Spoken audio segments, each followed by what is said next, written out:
Quand j'arrive plus à stabiliser l'équipe, je me rends compte que le mur de cash, il n'est pas loin, il est devant moi. Et donc, je commence à contacter la chambre de commerce et d'industrie et je lance une bouteille à la mer. Ils ont un service en fait pour les entrepreneurs en difficulté. Donc, j'ai plusieurs appels de personnes qui m'expliquent ce qui est possible de faire. Et j'ai un d'eux qui est un juriste je lui expose la situation. Et là, il stresse, mais il se tend mais énormément, beaucoup plus que moi. Et là, il me dit, mais c'est super grave la situation dans laquelle vous êtes. Euh, Potentiellement, vous êtes déjà en cessation des paiements, potentiellement depuis plusieurs mois. Vous ne l'avez pas déclaré. C'est potentiellement une faute de gestion. Et si c'est le cas, tout ce que devra l'entreprise, on viendra le chercher sur votre patrimoine personnel. Là, d'un coup, en fait, potentiellement, je peux tout perdre.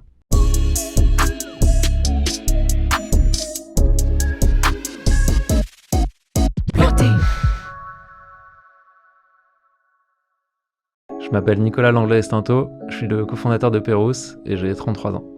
Donc là, on est en 2014.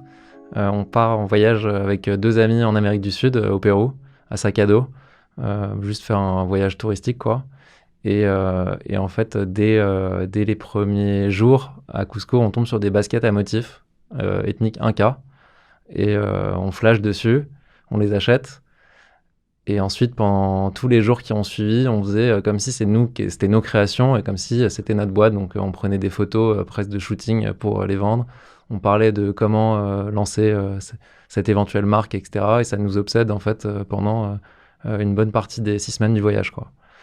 Et donc, on rentre de ce voyage-là en août 2014 et on commence à travailler sur un business plan et à réfléchir à qu'est-ce que ce serait Pérouse. On pense à un lancement en précommande, on pense à une portée sociale aussi.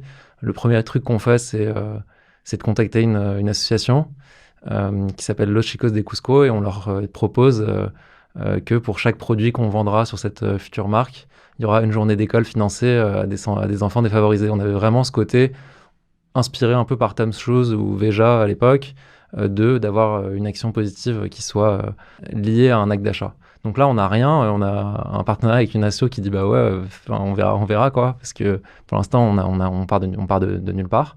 On planifie un petit peu ce business plan et on trouve des fournisseurs au Pérou via Internet. Je crois que sur Alibaba ou en faisant des recherches sur Google, on trouve un couple un peu perdu à Arequipa, qui est la 2e ou 3e ville du Pérou. Et du coup, on prend des billets et on va les voir. Parce qu'ils nous disent qu'ils peuvent nous faire des baskets. Et on passe 2 semaines avec eux. C'est un couple qui travaille dans sa maison, qui a un petit atelier dans sa maison. Et on fait les 15 premiers prototypes avec des toiles qu'on a chinées en fait sur place. Et qu'on a bien aimé. On leur dit, voilà, on voudrait un produit qui soit pas que motif, mais qui soit un peu équilibré. Parce qu'on va le vendre à des occidentaux, il faudra pouvoir le porter, etc. Et donc, ils nous sortent les 15 protos. Et on rentre 2 semaines et demie, 3 semaines plus tard. Donc là, on est en novembre 2014, on rentre à Paris et on se met en branle-bas de combat pour faire un lancement en crowdfunding tout début décembre 2014. Donc on fait un petit teasing sur Instagram et Facebook. À l'époque, on n'a même pas de site. Et on a une bonne idée à l'époque qui est de poster sur les Facebook groupes l'idée de notre projet.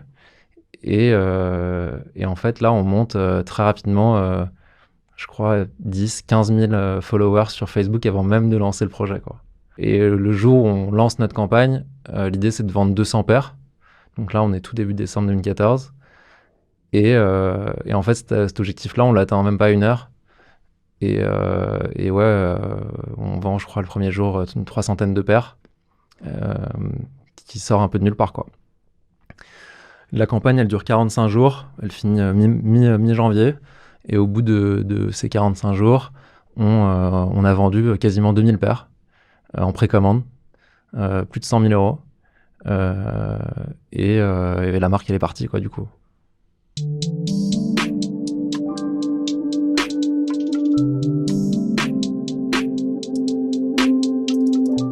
Donc là, fin de campagne qui a un carton. Au final, ce sera une des 10 plus grosses campagnes de crowdfunding de l'année à l'époque, parce que le crowdfunding est un peu balbutiant. Donc là, évidemment, on est sur un petit nuage. On a l'impression qu'on a tout compris, quoi. Il n'y a aucun problème parce que on a juste vendu, donc on a délivré une promesse. Sauf qu'une fois qu'on a fait une promesse, après, il faut la tenir. Et là, en l'occurrence, tenir la promesse, c'est de produire les paires. Et donc nous, notre petit couple, là, il nous avait dit qu'il pouvait faire 500 paires par mois et que très vite, il pourrait monter à 2000 paires par mois en rythme. Donc on se dit, pas de problème, on annonce une livraison en avril, il n'y aura pas de souci. Au final, long story short, c'était ultra galère. On a dû trouver d'autres fournisseurs sur place. Au final, on a trouvé 2 autres ateliers pour nous aider à livrer. On a livré des premières paires qui n'étaient pas forcément au niveau de qualité qu'on souhaitait. Et surtout, on a livré très en retard. Donc, on avait annoncé avril et les derniers sont livrés en novembre, quoi. Donc, ça demande beaucoup de communication et de relations avec les gens qui sont, vu que c'est le début, méga cool, franchement méga compréhensif. Mais ça prend beaucoup de temps, mais à la fin, ça se passe bien et on arrive à livrer tout le monde et à constituer un premier stock grâce aux marges qu'on a générées. Parce qu'à la base, du coup, avec mes 2 associés, on a mis 1500 € ou 2000 € chacun pour lancer la boîte. Et donc, il fallait générer un fonds de roulement. 2016, du coup, c'est l'année qui suit. On se constitue un bon stock et là, il y a un gros coup de booster. C'est un passage sur M6 au 1245. On a été contacté au téléphone, à un moment je réponds et c'est un journaliste de M6 qui me parle. Et ils viennent faire un petit tournage dans nos bureaux. Et le jour du passage, on voit des milliers de personnes se connecter au site. Et on voit à l'époque, on avait encore le petit dring à chaque vente sur Shopify. Et là, ça enchaîne, c'est assez dingue à vivre. Et donc là, on fait une journée incroyable. Et ensuite, ça crée un élan en fait qui dure 1 mois ou 2, où beaucoup de gens ont entendu parler et ils commencent aussi à avoir une vraie présence sur les réseaux sociaux et sur toute une tranche d'âge, je dirais entre 20 et 35 ans, on commence à avoir une vraie notoriété et donc ça lance complètement la marque. Derrière, on commence à développer des nouveaux produits, on se dit que tous les feux sont au vert, quoi.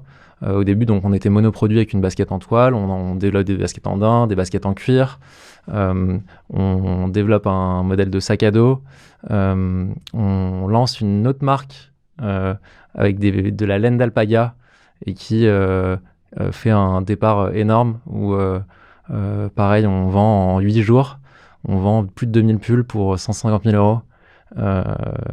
Et donc là, tous les feux sont au vert. Cette collection de pulls, on la réintégrera finalement chez Pérouse et on tuera l'autre marque qu'on avait créée parce qu'on dupliquait en fait et on avait la même cible. Mais en tout cas, à ce moment-là, un peu tout ce qu'on touche fonctionne.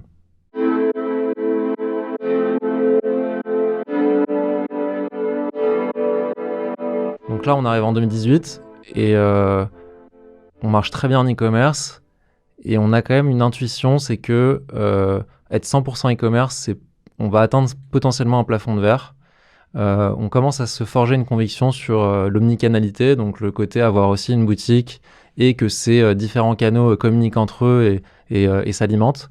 Et donc, la suite logique selon nous, c'est d'aller ouvrir notre espace, notre boutique, pour aussi rencontrer les gens, faire un lieu à notre image, asseoir la marque, asseoir la crédibilité de la marque. Et on se met à la recherche d'une boutique qu'on trouve. On prend un bien qui fait quasiment 200 mètres carrés dans le Marais à Paris, réparti sur 3 niveaux. Il y en a un qui en fait sont des bureaux, donc des bureaux de 50 mètres carrés. Il y en a un qui a un rez-de-chaussée qui fait 60 mètres carrés, qui est la base de la zone commerciale. Et il y a 70 mètres carrés en sous-sol qui peuvent être exploitables, mais qui en réalité sont plutôt une réserve. Mais globalement, on voit quand même assez grand. Donc pour donner un ordre d'idée, cette boutique, le droit au bail, c'était 250 000 €. On fait un emprunt significatif. Et on se dit que, en tout cas, sur le business plan, si on fait des chiffres, ça passera sans problème, quoi.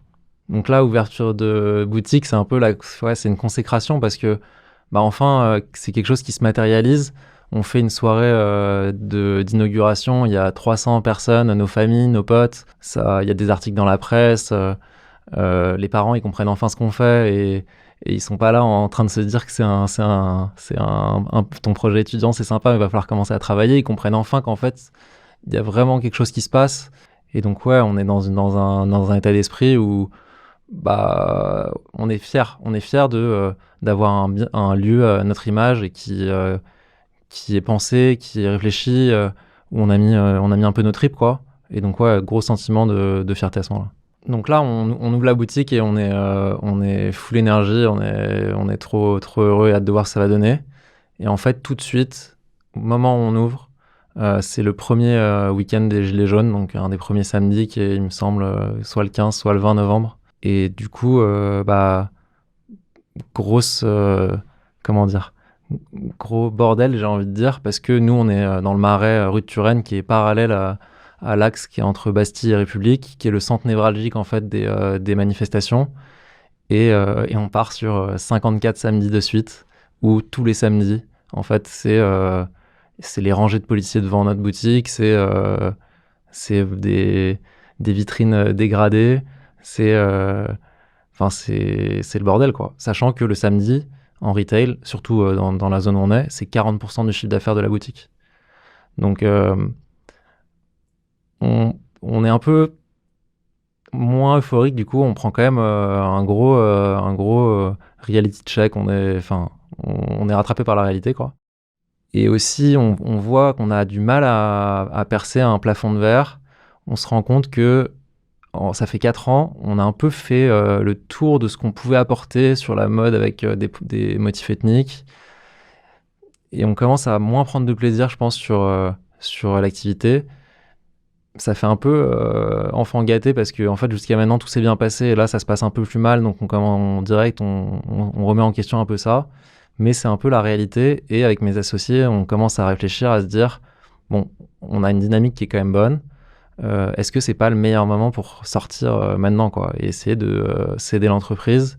Ouais, on a un peu fait le tour. Le métier de la mode, on est arrivé dedans un peu par hasard. On avait 22-23 ans. Il y a plein d'autres choses à faire. Voilà, est-ce que c'est pas le moment? Donc là, on prend la décision de commencer à essayer de vendre l'entreprise.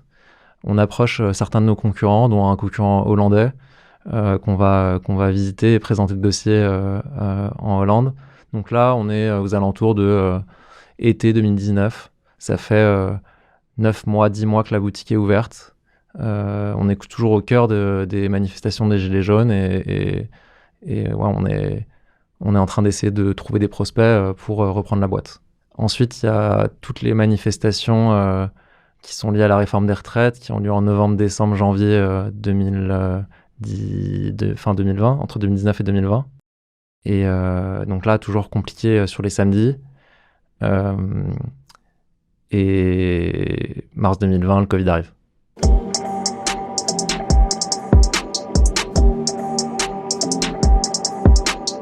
Le cycle de vente d'une entreprise, c'est souvent entre 4-6 mois, ça peut prendre 1 an, ça peut prendre plus de temps. Et donc là, entre le moment où on a fait nos premières rencontres, qui doit être octobre, novembre, et en fait le début du Covid, la transaction se fait pas. Et quand le Covid arrive, on sait que pendant 1 an, 18 mois, 24 mois, 36 mois, ce sera pas possible. Tout le monde a peur, quoi. Tout le monde a peur une vente de boîte, ça se fera pas. Donc là, on sait qu'à ce moment-là, on est enfermé dans notre boîte. Donc là, Covid arrive et évidemment, tout le monde prend ça sur la tête et tout le monde le gère comme il peut. On passe quelques semaines où le site est fermé et ensuite on relance quand même le site et on cartonne. Enfin, en tout cas, sur le site, ça cartonne. Mais de l'autre côté, on a notre loyer sur la boutique qui est assez cher. On paye autour de 5 000 euros par mois. On a le remboursement de l'emprunt qui a commencé. On rembourse autour de 7 000 euros par mois. Boutique fermée, pas de chiffre d'affaires. Donc on est quand même pas méga serein. Et à ce moment-là, on a aussi des discussions entre associés en mode, qu'est-ce qu'on fait, quoi? Parce qu'à la base, on avait prévu de vendre, mais là, en fait, ce sera impossible de vendre pendant les sans doute 2 prochaines années au minimum. Donc qu'est-ce qu'on fait? Et j'ai un de mes associés qui assez intelligemment propose à moi et mon autre associé, donc on est 3. C'est à lui que je pense que la situation actuelle plaisait le moins. Il voulait un peu déclencher quelque chose et il propose une solution qui est soit je vous rachète vos parts et vous sortez, soit je vous vends mes parts et vous gérez la boîte, soit je rachète les parts de l'un avec l'autre, mais dans ces cas-là, l'autre personne qui vient avec moi, on se met à fond, on met un coup de collier et on essaie de créer une dynamique pour sortir. Et donc j'ai mon autre associé qui dit je suis chaud pour sortir, donc il sort. Et moi, je dis, je veux aller au bout de l'histoire. Et donc là, avril 2020, il y en a un des deux qui sort. Et donc, on essaye de reprendre. Ça se passe pas mal en ligne. Honnêtement, on fait nos meilleurs chiffres historiques en ligne. Mais on a quand même un peu ce stress et ce poids de, il y a beaucoup de frais qui partent et la boutique, elle tourne pas, elle est fermée. Lui, en attendant, en fait, il avait aussi quelques pistes pour des tafs. Et il arrive dans un moment de sa vie où il envisage il a besoin d'un peu de garantie, quoi. De plus de garantie, potentiellement fonder une famille. Et il a une offre qu'il décide d'accepter et il commence un travail à temps plein en novembre 2020. Donc quelques mois après le Covid. Et donc là, je me retrouve seul au bureau avec les autres équipes. Ils continuent de travailler avec nous pendant quelques mois, mais pas à temps plein, quoi. Et pas forcément sur place. Et il y a un moment où je dis, il faut choisir. Soit tu reviens et on y va, soit tu pars. Et donc, je propose en fait le même deal que ce que lui avait fait, qui est une super technique de résolution de conflits entre associés, ou en tout cas de différents entre associés. Et je dis, je suis prêt à te racheter tes parts à tel prix, ou à te vendre mes parts au même prix. Donc, tu choisis. Et donc, ce qui était assez évident, c'est qu'il allait sortir, c'était la probabilité la plus haute. Et donc, il décide de sortir, et je me retrouve seul à la tête de l'entreprise en novembre 2021. L'état d'esprit au moment où il part, franchement, il est bon. Moi, je me dis, je suis pas trop émoussé. Je me dis, là, je vais être responsable de tout. Je vais faire quelque chose qui est nouveau, qui est vraiment me relancer sur essayer de créer une équipe, de manager, de donner une inspiration et une vision. On est en train de relocaliser la production du Pérou au Portugal. On change complètement la direction artistique pour rendre aussi la boîte plus consensuelle et plus facile en fait à vendre aussi à un éventuel repreneur. Rendre le dossier un peu plus sexy, quoi. Donc moi là, je suis dans une phase où je découvre plein de nouveaux sujets et je me marre trop, quoi. Enfin, on a plein d'idées de produits, je constitue une équipe. Je vais même je reprends des études pour chef d'entreprise pour justement me remettre en question et me dire qu'est-ce que je peux améliorer pour être un bon manager, parce que historiquement, j'étais pas vraiment un manager et pas non plus un bon manager. Donc vraiment dans une démarche d'apprentissage qui est super exaltante, super excitante, des nouveaux sujets. Donc, et je vois une fin, je me dis, je me donne à fond pendant 2-3 ans. Si j'y arrive, tant mieux. Et si j'y arrive pas, je fermerai. Même si au fond, ce qui se passe, c'est que j'envisage même pas que ça puisse ne pas marcher. Donc, j'ai pas trop de parachute sur le scénario de fermeture, mais je me dis, je vais réussir, quoi.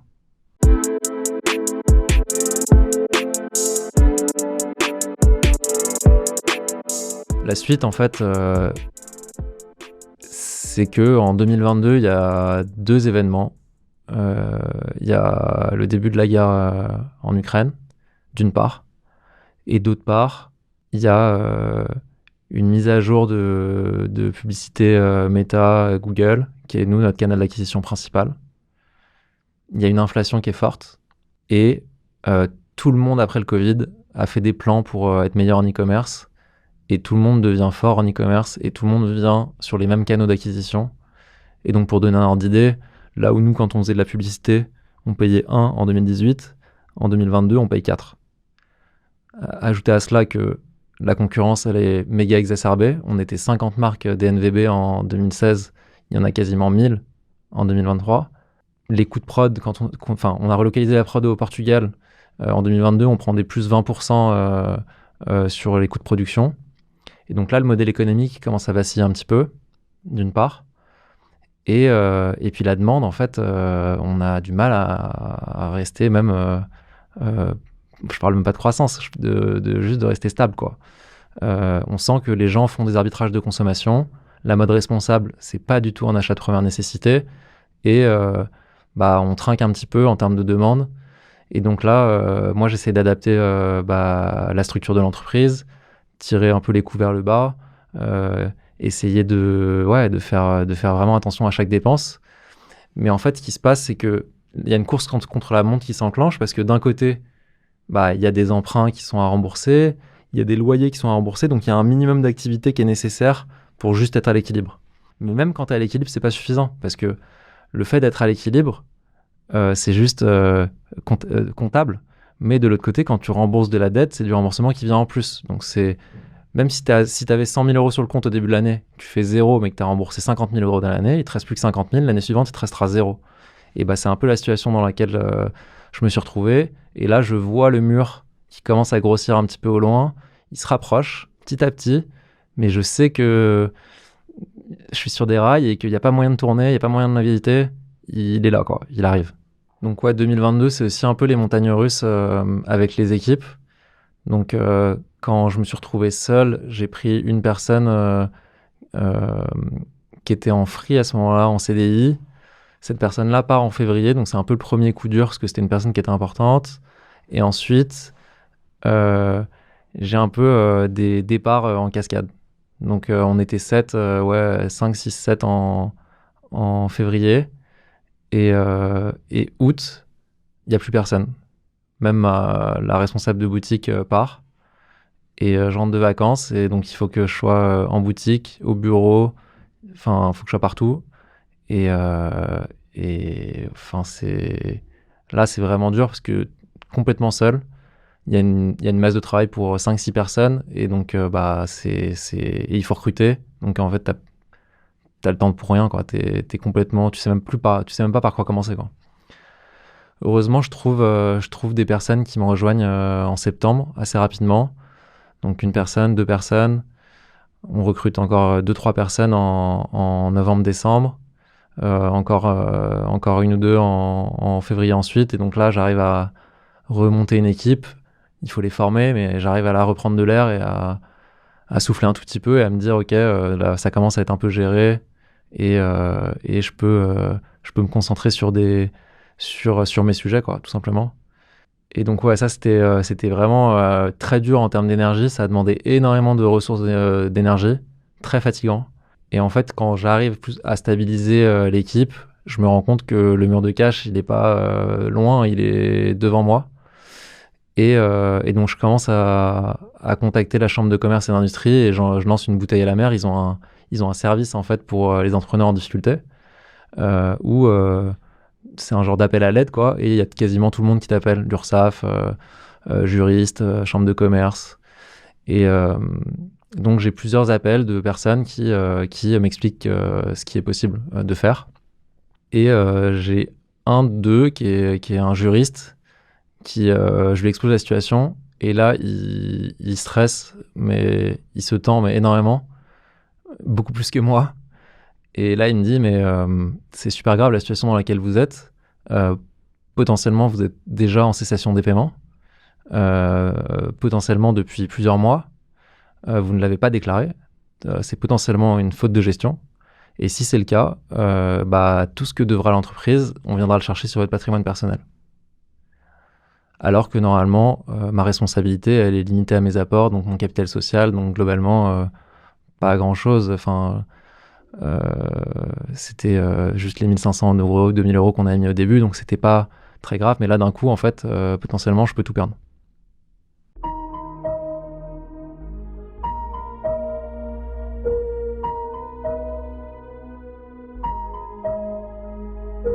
En fait, la raison pour laquelle la juriste elle est tendue et elle pense que je suis à risque, c'est que la raison pour laquelle j'ai tenu jusqu'à maintenant, c'est que j'avais un arriéré locatif qui commençait à être significatif. Et la raison pour laquelle j'avais cet arriéré locatif, c'est que ma propriétaire me répondait pas depuis mi-2020. Donc là, on est en avril 2023, ça fait 3 ans que j'ai pas de nouvelles. Et il y a un moment où je me suis dit, si elle me répond pas, j'ai pas trop, je suis un peu tendu en trésor. Je commence à mettre la boutique en vente pour essayer de la vendre et de rembourser quand je pourrais, mais pour l'instant, je tire là-dessus et je prends de l'arriéré locatif. Et en fait, je fais même appel à un médiateur de l'État à un moment pour prendre contact avec elle et essayer de résoudre la situation à l'amiable. Nous aussi, le sous-jacent derrière ça, c'est qu'on voulait potentiellement une remise un peu de loyer pour les mois qui étaient fermés. Voilà. Bon, au final, on n'a jamais eu de réponse. Le médiateur a réussi à l'avoir au téléphone une seule fois. Et ensuite, plus de son, plus d'image. Et donc, on faisait une relance tous les quelques mois, mais la réalité, c'est qu'on n'avait pas de nouvelles. Et donc là, ce qui pose problème, c'est que la juriste, elle explique que c'est pas comme une dette, un loyer, c'est un passif qui est exigible. Et donc, c'est cette différenciation juridique qui est débattable, qui peut être défendue d'un côté ou d'un autre, mais qui en tout cas crée un risque. Et ce risque-là, il est stressant parce que c'est pas juste la boîte elle marche ou elle marche pas, c'est potentiellement c'est catastrophique quoi. Et donc là je prends un énorme coup de stress. Je suis pas trop de nature stressée normalement, mais là je me dis va falloir la vendre cette boutique le plus vite possible parce que sinon je suis mort. Et, euh, et en fait le problème c'est que le retail, le marché des boutiques il est exsangue. Payer un droit au bail à ce moment-là ça se fait même plus parce que plus personne n'a envie d'acheter un droit au bail pour un bien où il n'y aura pas de vente, etc. Donc c'est vraiment... le marché est très compliqué. Mais il est en train de repartir petit à petit. Donc là, je me dis, ok, je mets toute mon énergie là-dedans, j'essaie de la vendre. Je relance un peu tous les contacts que je connaissais du secteur. Et en un mois et demi, j'arrive à trouver un prospect qui est intéressé et qui fait une offre. Donc 1 ou 2 mois plus tard, il me semble qu'on est en juin. Sauf que l'offre, c'est très bien, mais il faut qu'elle soit acceptée par le propriétaire, dont j'ai pas de nouvelles depuis 3 ans. Donc, je commence à appeler, à relancer, à faire des SMS, à appeler au bureau en boucle, et pas de réponse. Et il y a un moment où je me dis, je prends mon scooter, mon vélo, je vais à son bureau, et je vais essayer de faire le pied de grue devant chez elle. Et à un moment, je vois que sa fenêtre est ouverte, et je la vois à l'intérieur, et je lui dis, je suis désolé madame, mais il faut absolument que je vous parle, quoi, parce que là j'ai une offre, et si ça... Enfin, c'est... Et donc elle m'invite à entrer, et elle m'accueille de manière très cordiale. Et elle connaissait parfaitement la situation. Et elle me dit vous me devez beaucoup d'argent, monsieur Langlois. Je fais je sais, j'essaie de vous contacter à ce sujet depuis 3 ans. Et je lui dis là, il va falloir qu'on trouve faut que vous me donniez votre accord pour la session parce que c'est mon seul moyen de vous rembourser. Sinon, en fait, on tombe ensemble. Et s'ensuit, en fait, 3-4 mois de montagne russe un peu dingue parce que donc c'est un accord tripartite, une vente de droit au bail. Il y a un propriétaire, moi, le futur locataire, les avocats de chacun, l'agent immobilier qui est au milieu. Enfin, il y a 9, 10, 11, 12 interlocuteurs. Et c'est très compliqué de faire en sorte que ça fonctionne, surtout avec la propriétaire qui répond une fois sur deux. Juillet, août arrive, elle est en vacances. C'est très compliqué. Beaucoup de tensions pendant ces mois-là. Vraiment un niveau de stress qui est le plus haut, je pense, dans toute cette aventure. Au final, ça finit par se résoudre. Et donc, octobre 2019, la cession est actée, elle est entérinée. Le produit de cession, moi, évidemment, je touche pas 1 euro parce qu'il y a toute une partie qui va au remboursement des loyers en retard et toute une partie qui retourne à la banque, tout le reste qui retourne à la banque. Mais en tout cas, j'appure énormément la situation de l'entreprise. Je deviens beaucoup plus flexible. J'ai plus ces remboursements, j'ai plus ce loyer. Donc j'ai des salariés en moins, donc mes charges, elles sont divisées par 2. Mes flux financiers, ils sont pareils, divisés par 2. Et là, c'est une énorme libération. Je me dis, ça y est, je reviens e-commerçant pur. Toutes ces années de galère, c'est derrière moi. La boîte, Pérouse, devient beaucoup plus attirant parce qu'il y a beaucoup moins de dettes, donc c'est beaucoup plus facile à vendre à un éventuel repreneur. Et même si je trouve pas de repreneur, en vrai, avec tous les projets qu'on a, tous les nouveaux produits qu'on est sur le point de lancer, franchement, j'y crois et je pense que il y a moyen de faire un truc quoi. Et si jamais je cède pas, je pourrais le gérer même beaucoup plus à distance, avec beaucoup moins de pression. Donc franchement, ouais. Là, libération de fou, euphorie quoi.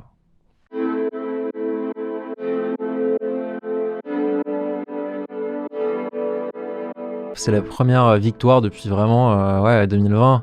Il n'y a pas eu beaucoup de victoires quoi. Enfin, c'était beaucoup de baffes dans la tête. Et là, enfin une victoire. Donc, yes quoi, on va pouvoir repartir. Novembre se passe bien. Décembre, un peu en dessous des espérances. Et en fait, en janvier, je reviens au bureau, je fais mes comptes. Et je réalise que décembre est en dessous des attentes, qu'on a quand même beaucoup de retard sur des arrières. Enfin, de la TVA, il y avait un PG, des échéances de PGE qui étaient en retard et qu'il va falloir rattraper un moment. Les fournisseurs en fait qu'on paye tardivement pendant la période hivernale, euh, qu'il faut payer, et je me rends compte que à la fin du mois ça va pas passer, il va y avoir un trou, et donc là coup de massue, parce que ouais, j'ai juste sorti la tête de l'eau, et en fait on me remet la tête sous l'eau, et donc je déclare cessation des paiements le 29 janvier euh, au tribunal de commerce. Je suis convoqué le 14 février, et la boîte elle est placée en redressement judiciaire.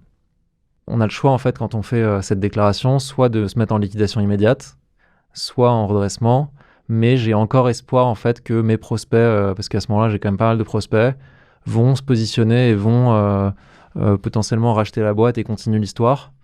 Moi en fait j'en tirerai rien, parce que ça servira juste à payer ce qui manque, mais je me dis ouais, il y a encore il y a tous ces produits là à sortir. Moi, je suis un peu fatigué, j'ai plus trop l'énergie, mais j'espère que ouais, quelqu'un va prendre le relais et faire exister la marque, parce qu'il y a un actif qui est fou. C'est 10 ans de taf, il y a 230 000 personnes sur les réseaux sociaux, il y a 60 000 clients, dont 30 000 en base active. On a des produits qui sont prêts à être lancés. Donc je me dis, il y a quand même un truc à faire pour un repreneur. Donc je me mets en redressement et pas en liquidation pour ces raisons-là, en espérant que l'histoire elle puisse continuer. Et donc finalement, on a une offre sur la table. La publicité de l'offre se fait pas très bien à mon avis, et du coup il y a peu de gens qui l'ont vu passer. On a une offre qui est assez faible, et on arrive du coup au jugement au bout de 3 mois, donc en avril, le 30 avril, et l'offre est refusée, et on décide de mettre, le tribunal décide de mettre Pérouse en liquidation judiciaire.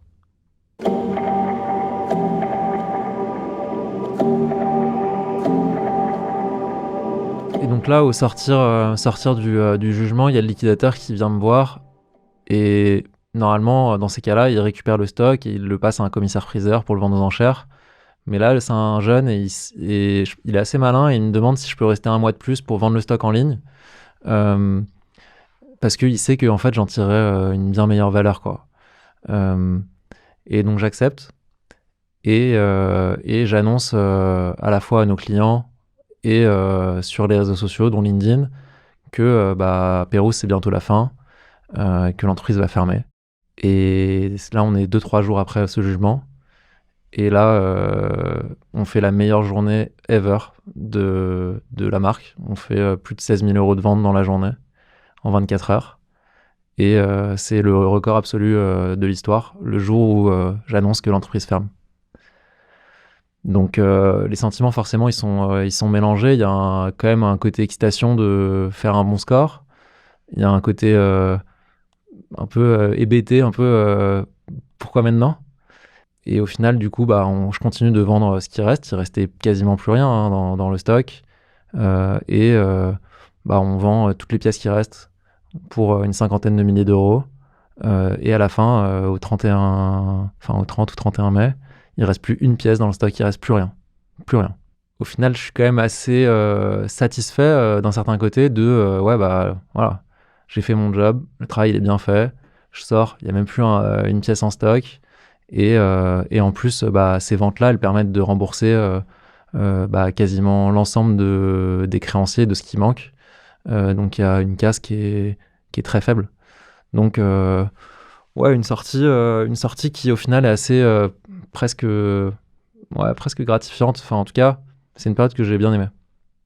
1er juin, premier jour où je suis plus dirigeant de Pérouse. Alors j'ai eu le temps de le préparer, parce que pendant la période de redressement, je suis parti en Asie avec ma compagne pour justement prendre du recul et un peu réfléchir à la suite, quoi.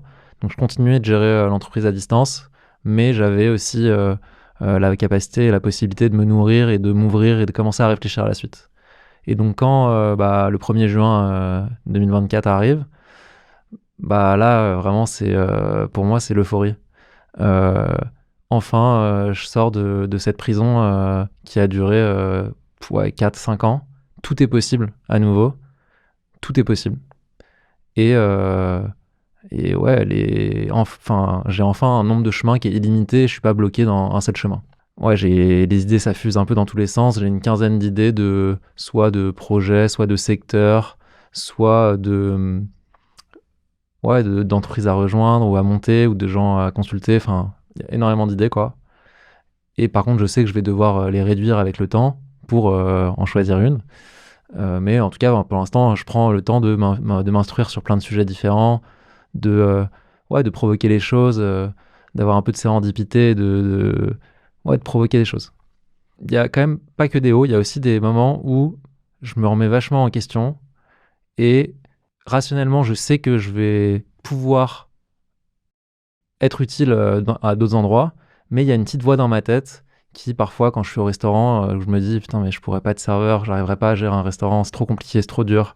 Ou juste, je passe à côté de travaux et je me dis, mais comment on fait pour construire ça me paraît si compliqué, j'en serais pas capable. Et tout ce qui n'est pas son job, tout en fait devient une micro-agression parce qu'il y a une partie de son cerveau qui dit t'es pas capable. Et une des manières qu'on a eu avec ma compagne de contrer ça, c'est de réfléchir à ce qu'on appelle un minimum viable job, qui sera en fait, même si vraiment c'est la catastrophe, quel est le travail que tu pourrais faire où il y aura toujours de la demande et que tu pourras toujours faire. Et donc moi, par exemple, c'est de conduire, d'être chauffeur. Je sais que quoi qu'il arrive, si jamais c'est vraiment le bordel et que j'ai besoin de gagner de l'argent de manière alimentaire, bah, je pourrais être chauffeur et c'est mon matelas en fait. C'est quelque chose que j'aime bien faire. Je pourrais écouter des podcasts pendant la journée, etc. Et je sais que je serais pas malheureux. Donc ça, c'est un premier matelas déjà qui m'a beaucoup rassuré et qui m'a fait me dire, bah, j'ai pas besoin en fait de gérer un restaurant, j'ai pas besoin de savoir faire des travaux ou de construire une tour. C'est pas mon métier. Et je me raccrochais à cette idée-là qui était déjà un premier matelas. Et ensuite, le deuxième matelas qui est arrivé assez rapidement, c'est le fait que j'ai eu des demandes pour aider les gens sur du digital marketing, qui est un peu mon cœur d'expertise, que j'ai beaucoup développé pendant ces années-là. Et très vite, j'ai une mission où l'impact, il est énorme, très rapidement. Et donc là, ça a été un peu le deuxième déclic de réassurance et de me dire, ok, ça va bien se passer. C'est, dans tous les cas, je peux être utile sur ce secteur-là. Et la demande, elle est illimitée. Et donc, j'ai aussi cette bouée de sécurité dans tous les cas. Et en parallèle, en fait, ces dernières années, je suivais pas mal de forums dans les finances personnelles et c'est un sujet qui m'a toujours intéressé.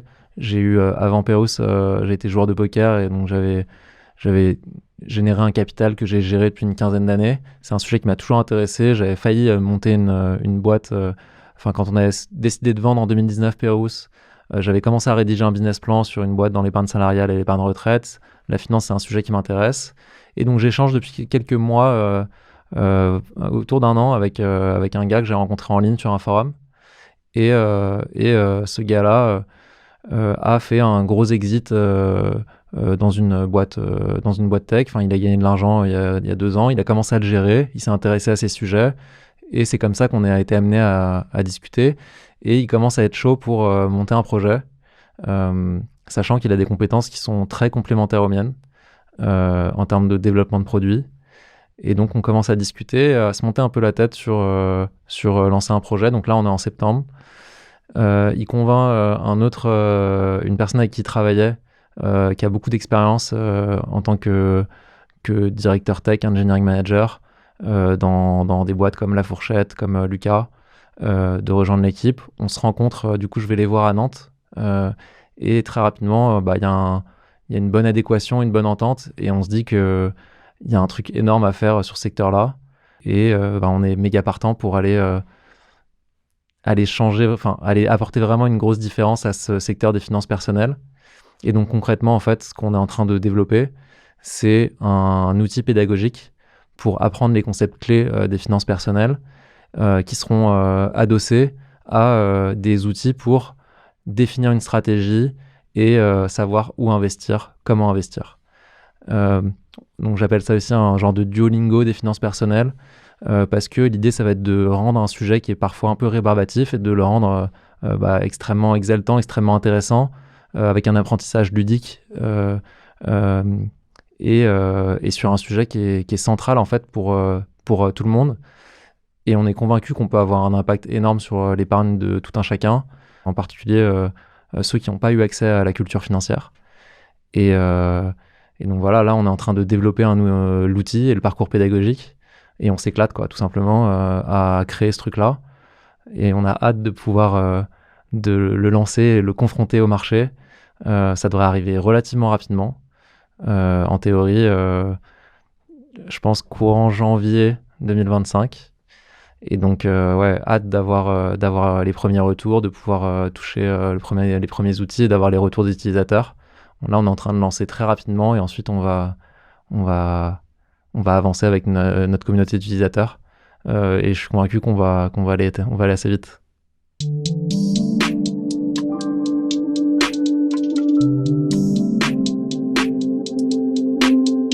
Ce qui est marrant, c'est que là, avec mes associés, donc on est au taquet sur Kaias, donc qui est ce nouvel outil qu'on est en train de développer.